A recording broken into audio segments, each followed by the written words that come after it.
Finalement, vous avez récupéré votre Oui, appartement. oui, on a récupéré donc de cette façon, avec l'aide du commissaire de police du 11e arrondissement. Et vous y êtes resté longtemps? Dans cet appartement? Oui. Oui, on est resté. Ma mère, c'est-à-dire qu'en fait, si vous voulez, bon, mon oncle a été déporté en même temps que mon père. Le frère de ma mère a été déporté. Et mon oncle est revenu en 1945. Et il a dit à ma mère, j'ai vu partir ton mari Il est revenu à la d'où? sélection d'Auschwitz. Et bon, bah, vous savez, comme beaucoup, tout le monde attendait. Hein. Vous savez, quand mon oncle est arrivé, je me souviens, moi, je connaissais pas mon oncle. Mon oncle, lui, me connaissait. Mais quand il est arrivé, je me souviens, c'était rue Oberkampf au 99, et j'ai vu un monsieur qui est arrivé, qui m'a pris dans ses bras, qui m'a embrassé. Je savais pas qui c'était. Lui, il savait, il m'avait connu. Et il est monté, bon, tout le monde était. Vous savez, je me souviens, la pièce était remplie de juifs du quartier qui demandaient des nouvelles. Est-ce que tu as vu un tel? Est-ce que tu as rencontré Chim? Est-ce que tu as rencontré un tel? Bon. Et donc ma mère a vécu seule dans cet appartement pour en revenir à l'appartement. Donc mon oncle lui a dit ton mari ne reviendra pas. Bon, néanmoins, bon, elle a patienté quand même. Et en 1947, elle a rencontré un ami d'avant-guerre qui lui par contre avait eu sa femme et sa fille qui avaient été déportées. Ils ont repris contact ensemble. Ils étaient tous les deux. Hein, ma mère n'avait plus son mari et lui n'avait plus sa femme. Ils sont sortis ensemble et puis bon, ben, ils se sont mariés en 48. Mon frère est né en 48. Et ensuite, j'ai eu deux sœurs jumelles aussi qui sont nées. On a vécu dans cet appartement, donc, ce fameux appartement jusqu'en 1955-56. Et vous étiez heureux avec votre nouvelle famille? Ah, mon père est toujours vivant. Je dis mon père parce que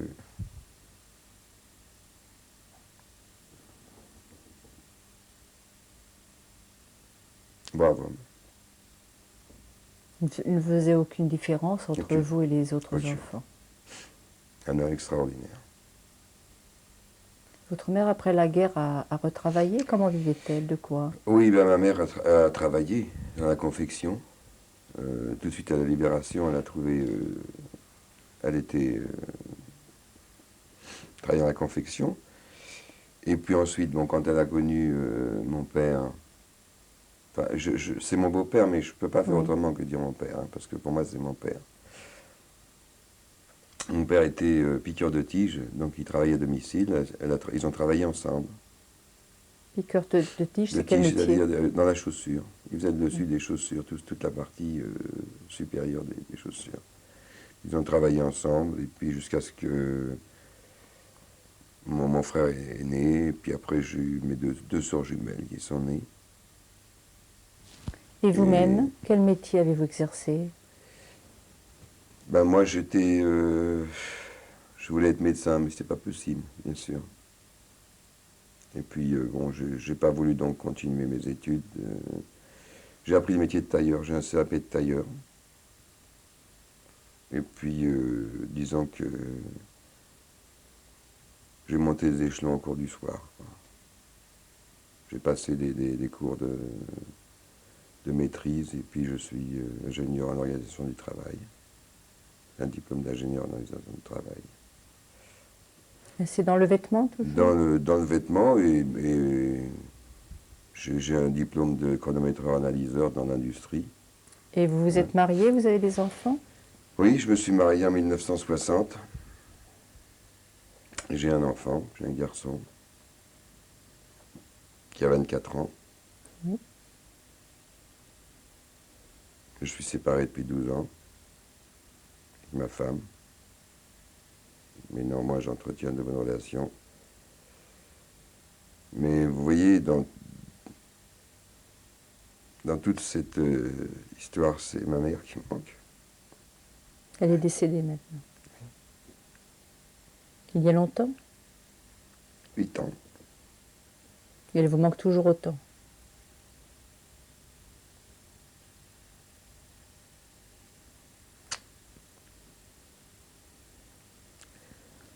C'était plus que ma mère.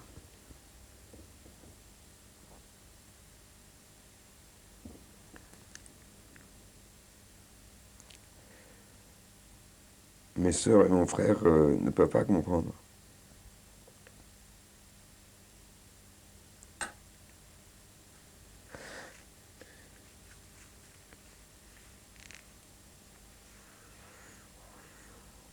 C'est leur mère aussi, c'est sûr.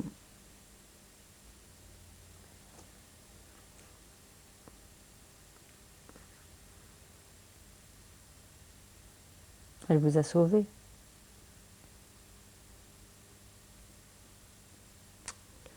Oui.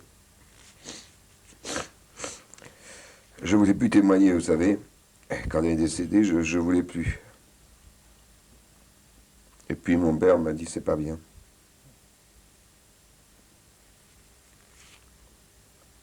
Il m'a dit, pour elle, il faut.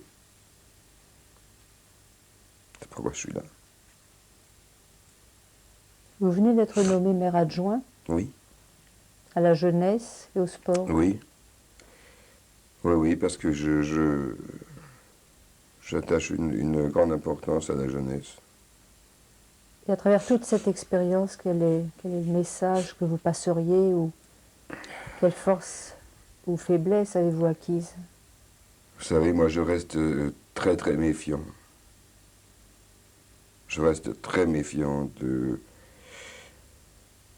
Je n'ai pas confiance. J'ai fait de la politique. J'ai pas confiance en l'être humain. J'ai pas confiance dans l'homme. Quand je vois ce qui se passe, quand je vois le génocide qu'il y a eu, ensuite, après ce génocide, on a dit il n'y aura plus de génocide. Et puis un jour, pendant que nous, on était à table et qu'on mangeait bien, on a vu ce qui se passait au Biafra. On a dit, bon, ben, ce sont des Biafrais, les Africains. C'était un génocide aussi. Il y a eu 2 millions et demi, pendant que nous, on mangeait. Et le monde entier le savait aussi. Puis il y en a eu d'autres. Et puis il y a la Yougoslavie, où le monde ne bouge pas, où personne ne bouge. Alors vous savez, moi je suis... Là je viens d'être nommé maire adjoint, j'essaye d'être sur le terrain avec les jeunes, j'essaye d'être près d'eux, j'essaye de... Je débute seulement dans le métier de maire adjoint. Qu'est-ce que vous pensez pouvoir leur faire passer à ces jeunes? Je sais pas, je ne sais pas, je vais essayer c'est difficile, je ne sais pas, ça va être comme ça va se présenter dans ma... J'essaye déjà d'avoir le contact parce que je sens ils sont malheureux. Et vous essayerez de leur faire passer un peu d'espoir Oui. malgré ce que vous avez vécu? Oui, oui, oui, c'est une nécessité. Je dis que le monde actuellement est dirigé par des inconscients. Et vous voyez, pour nous, en France, moi, ma satisfaction personnelle dans ces élections qui viennent de se terminer dans ma ville, c'est que le Front National, dans notre ville, faisait toujours entre 12 et 14%. Et on a eu une tactique, si vous voulez. On connaissait les secteurs où le Front National marquait des points. On y a été. On a parlé. On, c'est-à-dire le RPR, un parti Oui, de droite. le parti de droite, oui. Enfin, c'est le parti de la majorité, si vous voulez. Hein. On a discuté avec tous les gens, toutes les personnes, tous les hiérois. On a eu du dialogue. Eh bien, le Front National est tombé à 8,5%. Et je suis persuadé que si on dialoguait, on expliquait aux gens ce qu'est le Front National, la démocratie, c'est bien, on sait où elle commence, la démocratie. Et on ne sait pas où elle s'arrête. Vous savez que, bon, il y a des statuts quand même sur l'antisémitisme, sur le racisme, Vous n'avez pas le droit de traiter quelqu'un de juif, vous n'avez pas le droit de traiter quelqu'un de sale nègre. Hein. Et voilà des gens qui, en toute liberté, qui font leur travail. Je dis que c'est anormal. Donc, puisqu'on veut la démocratie, au moins que les médias fassent leur rôle, un rôle de dialogue. Là, vous avez la chance d'être à un poste où vous pourrez agir. Voilà. Et c'était pour moi quelque chose de très important. C'est une grande satisfaction. C'est une grande satisfaction pour moi d'être arrivé. C'est une grande satisfaction d'abord parce que j'ai obtenu donc d'avoir la jeunesse. Et c'est une grande satisfaction et je voudrais que ma mère, j'espère que ma mère le voit d'où elle est, de ce que j'étais et ce que je suis devenu. Merci Bernard.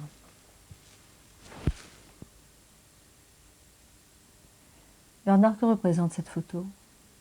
Là, c'est mon père et ma mère, juste, ils venaient de se marier, là, c'est juste avant qu'ils arrivent sur Paris. Là. Ils ont quel âge à peu près là? Écoutez, 1915, ma mère devait avoir 20 ans. Ma mère devait avoir 20 ans et mon père 26 ans. Merci. Ce livre raconte la rafle du Veldiv.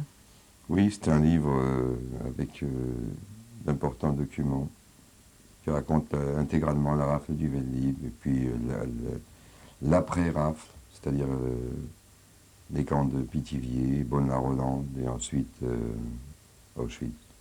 Merci.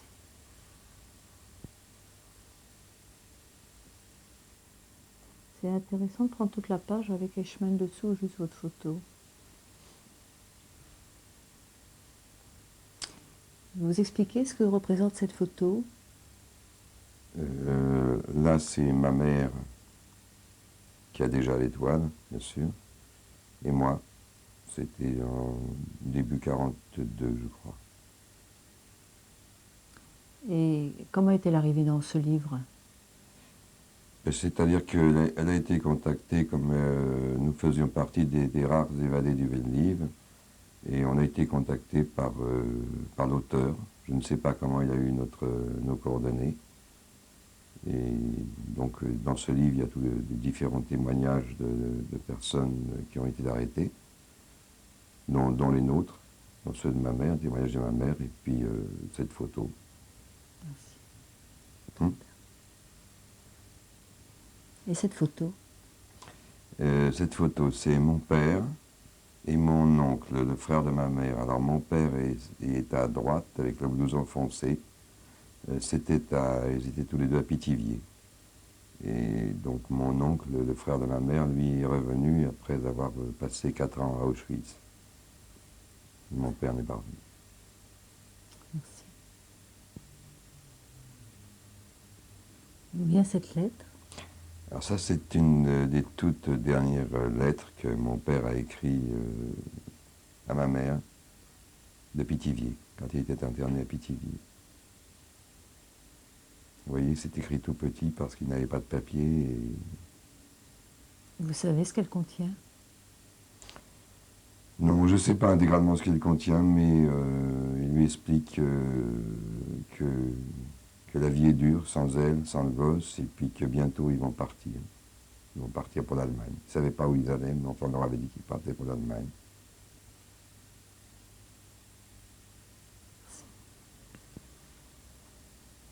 Cette photo a été prise où? Alors, cette photo, c'est une des rares photos que j'ai de Montfermeil, juste avant la Libération, enfin, quelque temps avant la Libération, là où on était cachés. Moi, je suis sur le banc à droite. J'ai ma cousine qui est assise en haut à gauche. Et puis les deux autres enfants, ce sont des amis de mes parents, des enfants d'amis. Voilà, ça c'était là où on avait faim, très faim. C'est le nom de votre père sur cette liste? Oui, c'est le livre de Klarsfeld. Et mon père est parti avec le convoi numéro 4 pour Auschwitz en date du 25 juin 1942.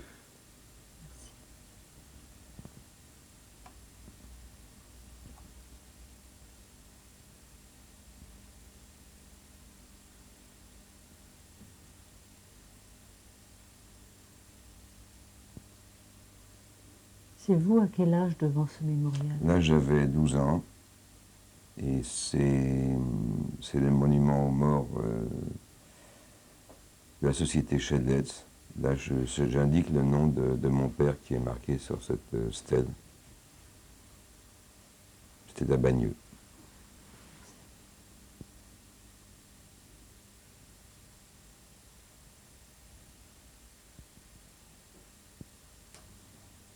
C'est vous ce bel enfant? Oui, oui, avec ma mère et mon beau-père. C'était en 1947. Enfin, ça me gêne de dire mon beau-père, hein, quand même. C'est mon beau-père, mais enfin, c'est mon père. Hein. Je n'arrêterai pas de le dire. Hein. Oui. Vous Voilà. avez quel âge sur cette photo? Oh, là, j'avais 9 ans. 9 ans. J'étais heureux. J'étais heureux. Ils étaient tellement gentils. Mon père était tellement gentil. J'ai revécu, là, je vivais. C'est votre fils? Oui, c'est une de mes réussites de ma vie. Quel âge a-t-il C'est sur mon cette photo? fils. Sur cette photo, il avait 19 ans, là. Et maintenant, il a quel Il a âge? 24 ans. Merci Bernard.